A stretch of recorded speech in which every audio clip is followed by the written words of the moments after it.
Hello everyone, welcome to the Neeraj lab. आज हम एक इम्पोर्टेंट टॉपिक डीएनएस के बारे में बात करेंगे। अगर आप सोच रहे हैं कि डीएनएस क्या है और कैसे काम करता है तो आप बिल्कुल सही जगह पे हैं।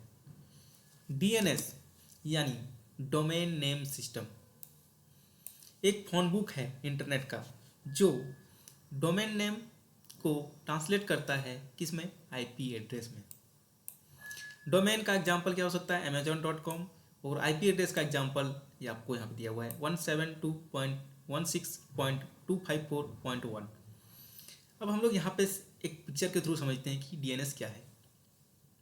मैं एक यूजर हूँ, मैं एक ब्राउज़र पे गया और मैं सर्च किया amazon.com। डीएनएस का काम है, वेब सर्वर पे क्या रहता है, हम लोग का फाइल्स रहता है। क्या फाइल्स, HTML, CSS, जावास्क्रिप्ट, और उनका एक क्या होता है, एक आईपी एड्रेस होता है। हर एक डिवाइस जो इंटरनेट के थ्रू कनेक्ट करता है उनके पास एक आईपी एड्रेस प्रोवाइड करता है, मतलब डिवाइस का एक आईपी एड्रेस होता है। तो जैसे ये एक सर्वर है, इनका एक आईपी एड्रेस है 172.16.254.1। इनका एक आईपी एड्रेस है। इसको क्या करता है, ये amazon.com को मैपिंग करता है इसके आईपी से। जैसे ही मैपिंग होगा वो क्या करेगा, हमारा वेबसाइट, जब हम इसको टाइप करेंगे तो हमारा वेबसाइट क्या दिखेगा, जो अमेजोन के वेब सर्वर पे हम लोग अपलोड किए होंगे वो उसका सेम टू सेम वेबसाइट हमको दिखेगी। चलो नेक्स्ट देखते हैं हम लोग डीएनएस का वर्किंग सीखना है हम लोग को। मैंने तो सिंपली बता दिया कि कैसे कन्वर्ट करता है या कैसे मैपिंग करता है, लेकिन हमको डीएनएस का वर्किंग सीखना है। वर्किंग सीखने से पहले हमको दो चार टर्म सीखना पड़ेगा कि डोमेन नेम क्या होता है।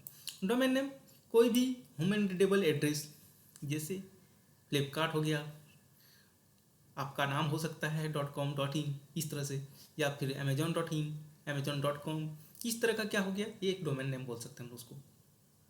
आईपी एड्रेस क्या होता है, अभी हमने बोला कि कोई भी क्या करते हैं, हर एक डिवाइस को या फिर सर्वर को जो इंटरनेट के थ्रू कनेक्ट होता है उसको क्या करते हैं हम लोग, न्यूमेरिकल लेबल देते हैं। जैसे लेबल मतलब क्या, जैसे क्यूआर कोड देते हैं हम लोग, किसी प्रोडक्ट भेजते हैं तो एक लेबल देते हैं। उसी तरह हर एक डिवाइस जो इंटरनेट से कनेक्ट होता है उसको हम लोग क्या देते हैं, न्यूमेरिकल लेबल देते हैं, जिसको हम लोग बोलते हैं आईपी एड्रेस। इसको हम लोग बहुत आगे सेमेस्टर में इसको डिटेल्स में पढ़ सकते हो, लेकिन अभी इतना याद रखना है। अब नेक्स्ट है हम लोग का डीएनएस सर्वर। यही है जो हम लोग को क्या करता है, मैपिंग करता है। तो क्या बोल सकते हैं इसको, डीएनएस क्या है, बैकबोन है किसका, डीएनएस सर्वर क्या है, डीएनएस का बैकबोन है, जो क्या करता है, कन्वर्जन स्टेब्लिश करता है किसके बीच में, domain name to IP address. इसके अंदर चार चीज़ें होती है, DNS resolver, root server, TLD server और एक ऑथोरेटिव नेम सर्वर। हम लोग दो चीज़ें सीखेंगे, सबसे पहले रूट सर्वर क्या है और टीएलडी सर्वर क्या है, तब आगे हम लोग सीखेंगे। ये एक एग्जाम्पल है या फिर ये एक इमेज है जिससे हम लोग सबसे पहले बोलेंगे कि रूट क्या है। रूट मीन्स ये जो डॉट दिख रहा है, तो डॉट, जहाँ भी डॉट वगैरह लगा है वो हम लोग का क्या है, रूट है। नेक्स्ट, टॉप लेवल डोमेन, जिसको हम लोग टीएलडी बोलते थे। टीएलडी में आता है क्या, .com आता है, .org आता है, .net आता है, .edu आता है, .gov आता है।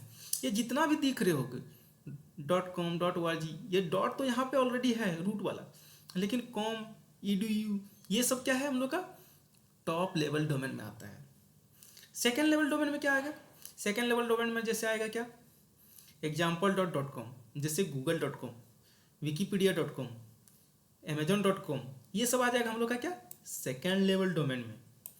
थर्ड लेवल डोमेन में क्या आएगा, अब मान लो कि थर्ड लेवल डोमेन जैसे क्या है, इधर आगे में लगा दिए www.amazon.com, जैसे ब्लॉग लगा दिए blog.wikipedia.org, जैसे मेल लगा दिए mail.google.com। इस तरह का जो हम लोग डॉट से पहले हम लोग अगर कोई नाम लगा देते हैं तो वो क्या हो जाता है, थर्ड लेवल टाइप का हो जाता है, थर्ड लेवल डोमेन। और हम लोग जो सेकेंड लेवल डोमेन जो है हम लोग का क्या है, amazon.com, flipkart.com, harvard.com, इस तरह का डॉट। ओके, इसका भी हम लोग यूज करेंगे जब कहाँ पे, डीएनएस का जब वर्किंग हम लोग पढ़ेंगे तब। ये डीएनएस का वर्किंग है। सबसे पहले डीएनएस वर्किंग कैसे करता है, कैसे मैपिंग करता है। मैं एक यूजर हूँ, एक कंप्यूटर यूज कर रहा हूँ, यहाँ पे एक मैं ब्राउजर ओपन करूँगा, क्या मान लो क्रोम ओपन किया, और सबसे पहले मैं सर्च करूँगा क्या, amazon.com। जैसे ही मैं amazon.com सर्च करूँगा, डीएनएस क्या है, एक क्वेरी हो गया, क्वेरी जनरेट किया ना, मैं क्वेरी कर रहा हूँ कि ये हमको चाहिए, जैसे ही मैं सर्च किया, सबसे पहले जाएगा internet service provider recursive DNS server के पास। इसके पास देखेगा कि क्या ये मैपिंग है अवेलेबल हमारे पास। जैसे इनके पास नहीं रहेगा तो क्या करेगा, ये भेजेगा डीएनएस क्वेरी किसके पास, रूट सर्वर के पास। रूट सर्वर के पास क्या है कि वो देखेगा कि डॉट वाला सिस्टम देखेगा। क्या देखेगा ये, डॉट वाला सिस्टम देखेगा। इनके पास आईपी एड्रेस नहीं होता है, इनके पास डॉट वाला सिस्टम होता है। तो ये देखा कि डॉट वाला तो हम लोग को देखा है, amazon.com तो लिखा है ये, ठीक है। तो ये क्या करेगा, भेजेगा कि फाइंड आउट करेगा सबसे पहले कि भैया बताओ टॉप लेवल डोमेन है क्या डीएनएस सर्वर में, टॉप लेवल डोमेन है क्या। सबसे पहले चेक करेगा टॉप लेवल डोमेन में कौन सा डोमेन है, .com है कि .com है कि .edu है कि .net है कि gov है। तो ये फाइंड आउट कर लिया।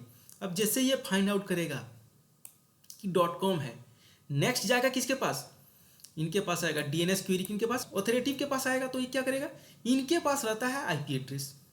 अब ये क्या करेगा, ये आईपी भेजेगा किसके पास, आईएसपी रिकर्सिव सर्वर के पास। इनके पास जब जैसे ही आ जाएगा, नेक्स्ट भेजेगा क्या, ये वापस भेजेगा हमको किसको, कंप्यूटर को। मतलब amazon.com को अब क्या किया, लिंक कर दिया किसके थ्रू, 217.64.312.12 के साथ। ये है सिंपल प्रोसेस। ये मैंने यहाँ चीज़ वही चीज़ स्टेप बाय स्टेप सारा चीज़ लिखा हुआ है कि कैसे वो ऑथोरेटिव डोमेन के पास जाता है, टॉप लेवल डोमेन के पास जाता है, सारा चीज़ यहाँ सारा चीज़ लिखा हुआ है। Importance of DNS. अब इनका इंपॉर्टेंस क्या है, पहला कि यूजर फ्रेंडली है। कोई भी पीपल को डोमेन नेम याद रखना क्या है, ईजी है, जबकि आईपी एड्रेस रखना क्या नाम है, बहुत ही हार्ड है। जैसे आप याद रख सकते हो क्या, 192.168.1.2, इस तरह याद रखना क्या है, बहुत ही डिफिकल्ट है। बट इंस्टेड ऑफ नेम क्या रख सकते हो, google.com, कितना आसान है याद नाम रखना। ओके, दूसरा इफिशिएंट ब्राउजिंग, फास्टर एक्सेस कर सकते हैं किसके थ्रू, कैच के थ्रू। अगर आप एक बार ओपन कर लिए वेबसाइट को तो दोबारा ये प्रोसेस ओपन नहीं करना है, दोबारा प्रोसेस ये नहीं होगा, सारा प्रोसेस दोबारा नहीं होगा, यहीं पे फाइंड आउट हो जाएगा उसको क्या, कैच में, और डायरेक्ट उसको क्या भेजेगा, रिक्वेस्ट भेज देगा। इतना सारा प्रोसेस दोबारा नहीं होने वाला है जब एक बार ओपन कर लोगे तो। नेक्स्ट, नंबर ऑफ वेबसाइट है, बहुत सारा इंटरनेट वेबसाइट है, लेकिन क्या करेगा, सबको क्या कर सकता है ये, तुमको सिर्फ वेबसाइट का नाम याद रखना है, वो ऑलरेडी आईपी एड्रेस से कनेक्ट करके और तुमको क्या देगा, सिंपली करोड़ों वेबसाइट है, करोड़ों का आईपी एड्रेस याद रखना बहुत ही हार्ड है, लेकिन अपना नाम याद रखना बहुत ईजी है। Next, security. DNS security extension क्या करता है, प्रोटेक्ट करता है कि आपका डीएनएस जो है वो किसी और को दिखेगा नहीं तो क्या करेगा, ये डीएनएस के थ्रू वो क्या कर सकता है, हैकिंग वगैरह कर सकता है। तो वो क्या करता है, डीएनएस को प्रोटेक्ट करके रखता है। ये भी है सिक्योरिटी वगैरह के बारे में। पहला क्या है, फास्ट परफॉर्मेंस देता है। जब कोई भी डेडिकेटेड सर्वर रहेगा, सिर्फ तुम्हारे लिए सर्वर है, किसी और उसको यूज नहीं कर रहा है, तो क्या होगा, फास्ट परफॉर्मेंस। तुमको क्या कर सकते हो, आस्किंग तुम कुछ करोगे तुरंत वो रिस्पॉन्स करेगा।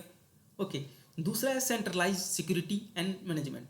कोई भी एक सर्वर है जिससे क्या कर सकते हैं, 5-10 वेबसाइट कनेक्टेड है, 5-10 वेबसाइट अपलोडेड है। तो पहला उसका क्या है कि कोई हमको हर एक वेबसाइट के लिए सिक्योरिटी मैनेज करने की जरूरत नहीं है।